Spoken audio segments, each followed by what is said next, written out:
With the release of any new Sonic game, we can count on there being new and creative environments for us to run through. Well, at least most of the time. When it came to cyberspace and Sonic Frontiers, that almost wasn't the case, as the majority of level themes were recycled environments from past games that themselves had already been recycled. That of course being Green Hill Zone, Chemical Plant Zone, and Sky Sanctuary. Fortunately for us, the fourth and final level theme was an original environment called Eternal Highway. For months before release, and even a little while after, people debated whether this nondescript highway was one we had previously seen before in the Sonic franchise. Speed Highway, Radical Highway, Empire City, and even Crisis City were all among the top choices for speculation. While it isn't exactly any single one of those, what if I were to tell you that Eternal Highway actually borrows a lot of concepts, ideas, and even assets from most of the previously mentioned level themes and more? Well, in this video, I'll be going through and analyzing every single instance of this, along with how Sonic Team got creative while doing so. But before we do that, I thought it'd be a good idea to quickly go through and analyze the few concept art images we have of Eternal Highway, so that we can get a better idea of what Sonic Team's thought process was when making this environment.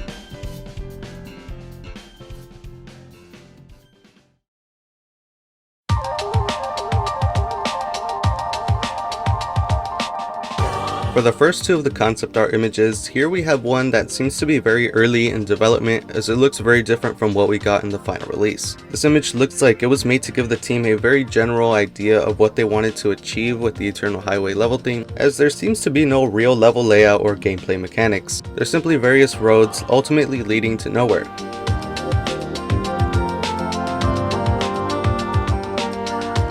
The main path Sonic is on leads to a massive vertical curve, somewhat similar to what we run through in 4-2 near the end of the level.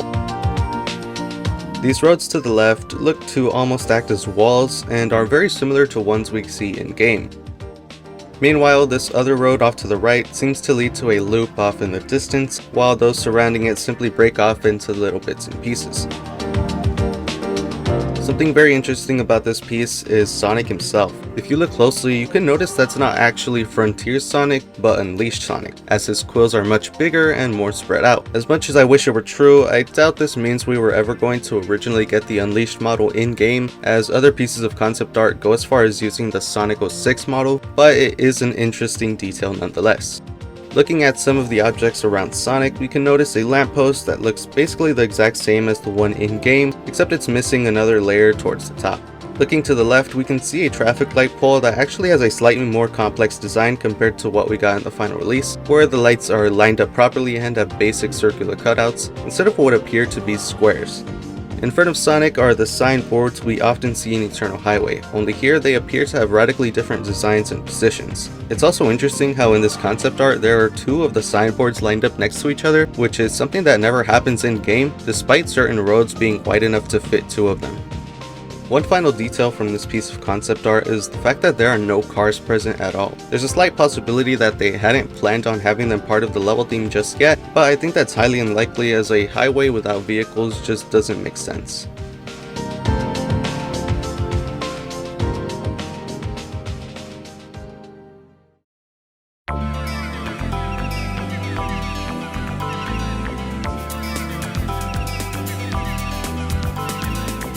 Moving on to the second and final piece of concept art, we have one that seems to be from very late in development, as it looks pretty much the same as what we got in the final release. What's most interesting about this specific piece of concept art is it looks almost exactly the same as a piece of promotional material we got very early into Sonic Frontiers' marketing campaign. Right off the bat, one of the biggest differences you can notice between the two is the language present on the signposts. In the concept art version of Eternal Highway, you can see they use the simplistic shape-based language present in places like Sunset Heights and Luminous Forest from Sonic Forces. For the final version, they went ahead and switched everything over to using the brand new language they created for the Ancients. While somewhat puzzling as to why they would make such a change, lore-wise it's actually a pretty genius move. The whole point of the Ancients creating cyberspace was to store their data and information. Having writing in a language that wouldn't have existed until decades later just wouldn't make sense. It actually goes even deeper than that, as for those with keen eyes might notice that the Ancients' language looks vaguely similar to the alien language present in Sonic Colors.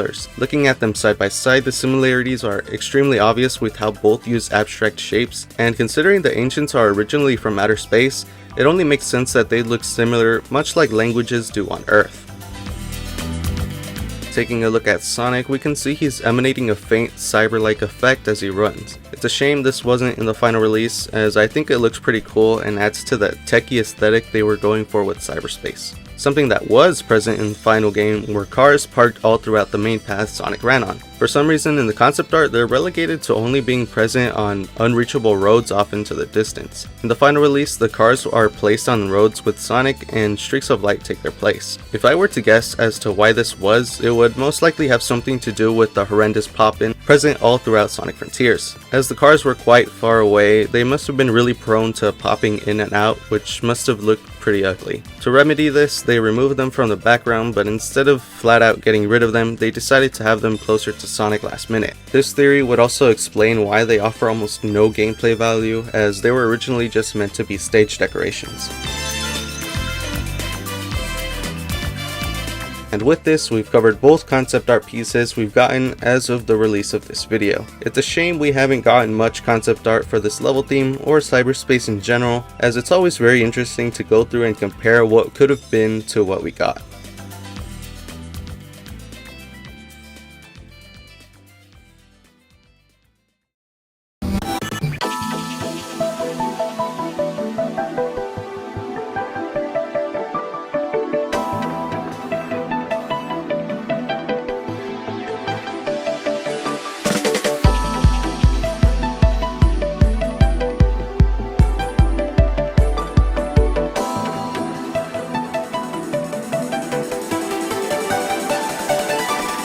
Now that we've got that out of the way, I'll be moving on to analyzing every instance where Eternal Highway borrows concepts, ideas, and even assets from previous level themes. To do this, I'll be going from insignificant cases where it simply reuses a general idea, to extreme cases where they straight up recycle assets from previous games. So without further ado, let's begin.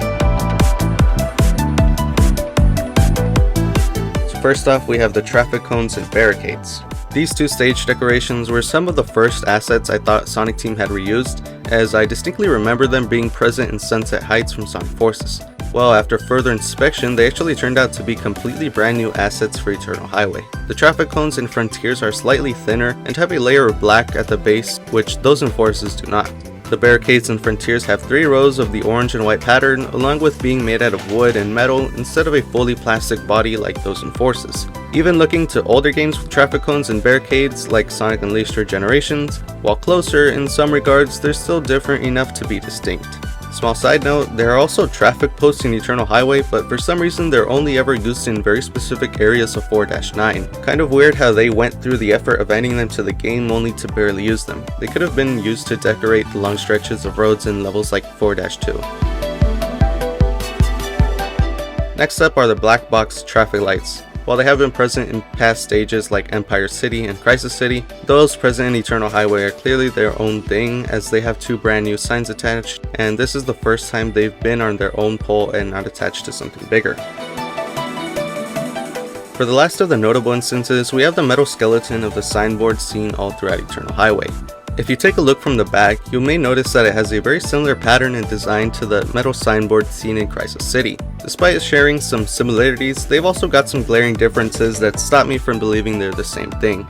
Nonetheless, the resemblance is there.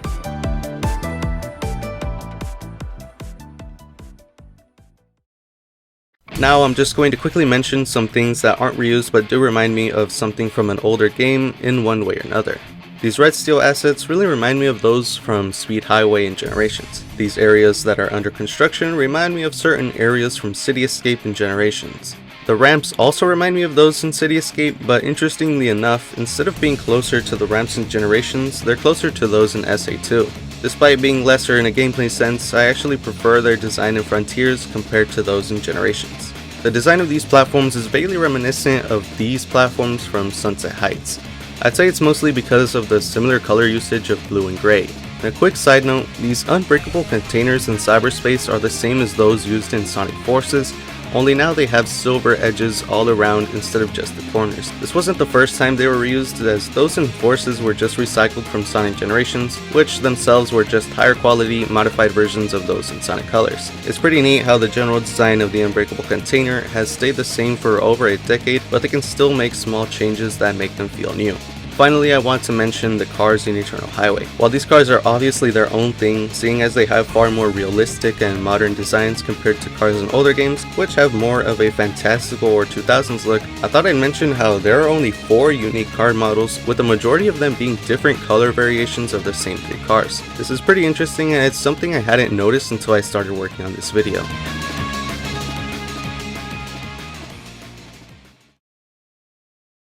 Moving on to talking about the far more interesting and blatant examples of recycled assets. For these more extreme cases, I'll be analyzing them quite a bit deeper and explaining just how Sonic Team modified these assets to be reused in Eternal Highway. Along with that, I'll occasionally drop some extra info regarding recycled assets in Sonic games along the way. So without further ado, let's begin. First off, we have the lampposts. These are actually modified versions of the lampposts seen in Empire City. If you pay close attention, you'll notice the actual lamp area on both lampposts are exactly the same, only now the one in Frontiers has more polygons. A gross but pretty funny addition Sonic Team made was adding dead bugs inside the glass where the bulb is. I guess they really wanted to display that realistic art style. Looking downwards, you'll realize that wasn't the only change they made, as the lampposts in Eternal Highway add some extra layers of thickness, which also make them more reminiscent of the lampposts in Sonic Generations, which also used modified versions of lampposts from Empire City. Next up, we're going to take a look at something very interesting, the various signposts present all throughout Eternal Highway. Before researching, I had already known a few of the signposts were taken from Sunset Heights, but after analyzing each and every one of them, I realized that the vast majority of them consist of recycled assets from past city/highway levels. The way Sonic Team played around with and modified certain signs made them especially interesting to analyze. So starting off with the individual signposts, here we have all that were taken straight out of Sunset Heights. An obvious change we can immediately notice is the pole the signs are attached to. They replaced the stylized pole from Sonic Forces with a basic metal pole to fit with the highway aesthetic. As most of you know, Sonic Forces had a much more simple and cartoony art style. This can be seen with how the dirt on the signs are simple blobs of black, but for Sonic Frontiers, Sonic Team decided to keep their dirty look, but as it has an art style focusing on realism, they replaced the simple blobs with scrapes and specks of grime in order to showcase their wear and tear condition. A simple thing Sonic Team did to freshen up these recycled signs was to mix and match the ones they're paired up with. For example, this signpost has 2 signs that were never seen together in Forces, and this signpost has a mix of old and new signs, of which there are 5 to be exact. This yellow one with an arrow, the circular red one, the circular blue one, this rectangular red one with the number 28, and this blue one with ancient writing.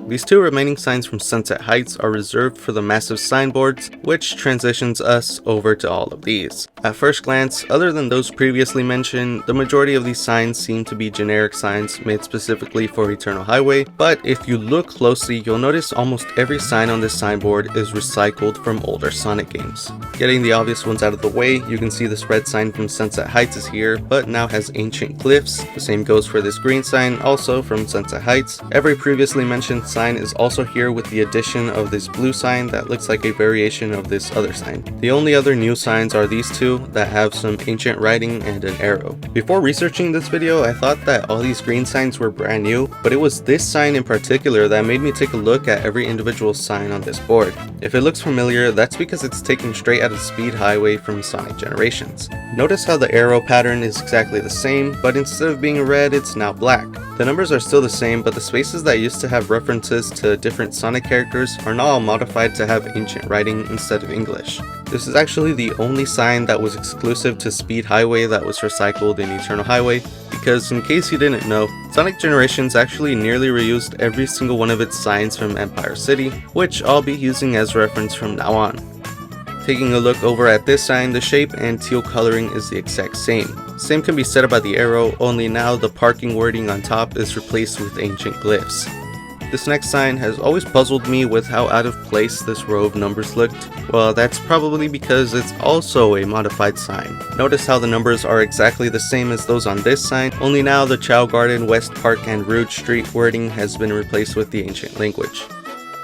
The next sign is pretty distinct, so it's pretty easy to notice it was from Empire City. Obviously the English was once again replaced, but something that's a bit trickier to spot is that where it originally said 5A, now says 5-1. I wonder why they felt the need to change this otherwise unimportant detail, because even in the concept art from earlier, it still said 5A.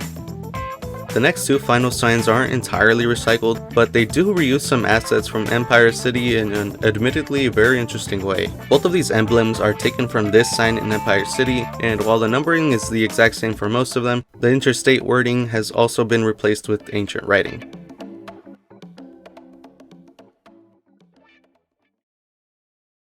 Now, to end off the video, I'll be talking about recycled assets that only appear in one level, that being the various buildings in the 2D level 1-3. Now, unlike the rest of the recycled assets, Sonic Team actually put in a decent amount of work into changing them up, so as to not make it too obvious, they were all taken from older Sonic games. What makes this weird is they only ever appear in this one level. I think they would have been nice background decorations for the 3D levels, as only having roads did get kind of boring after a while.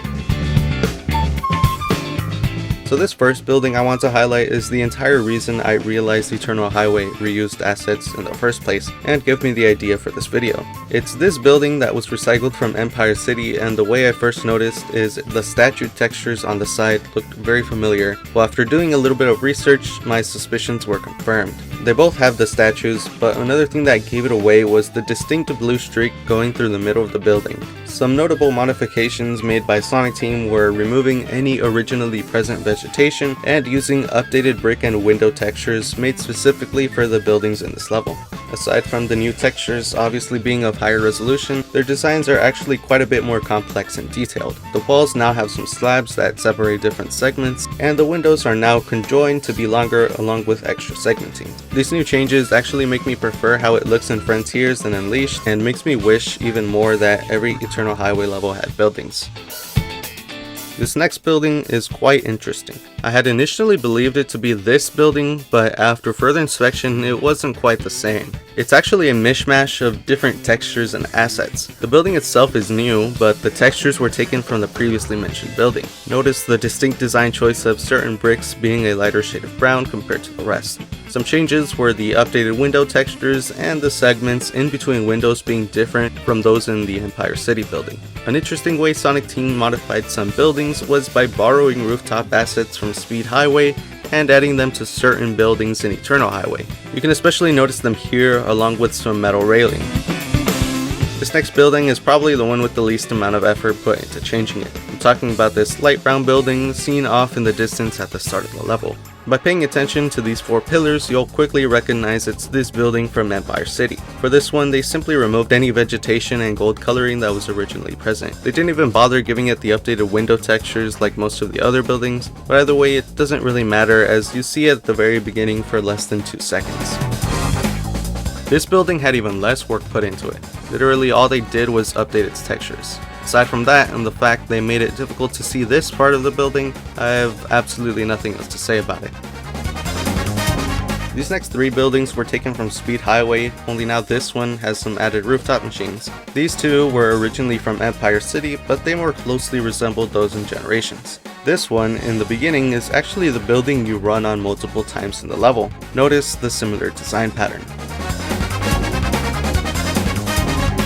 The final building I'm going to be talking about is this one that's weirdly dark looking compared to all the others. While it was pretty difficult to find the original model, I was able to find where the textures originated from by taking note of the strange window pattern. Some of them are far more illuminated than others, and by recognizing a specific K pattern, I was able to trace it back to this building in Speed Highway, which also has the very same specific K pattern. It's pretty strange how dark the building looks, but if I were to guess as to why this was, I'd say it has something to do with how it was originally meant to be in a very dark environment.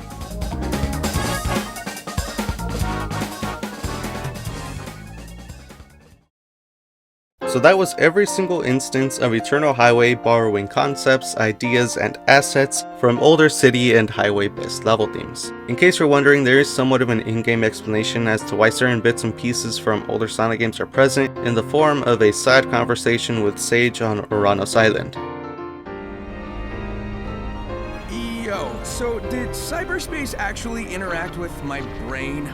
It was designed to catalog neural networks, among other things. So yes. Alright, hear me out. Do you think all those locations I visited were pulled from my memories? That is plausible. It imported the data of your memories and applied it to your surroundings, so you could comprehend them. Maybe that gave me the edge I needed to escape each time. I was covering familiar ground. Go me! This is very obviously just a cop-out explanation by Sonic Team for why the majority of cyberspace consisted of recycled content, but either way, it's still pretty cool to think of Eternal Highway as an amalgamation of various locations from Sonic's memories. But what do you guys think? Would you have rathered a completely brand new level theme, or would you have liked to see even more references to past games? Let me know down below, but without further ado, I'll see you guys next time.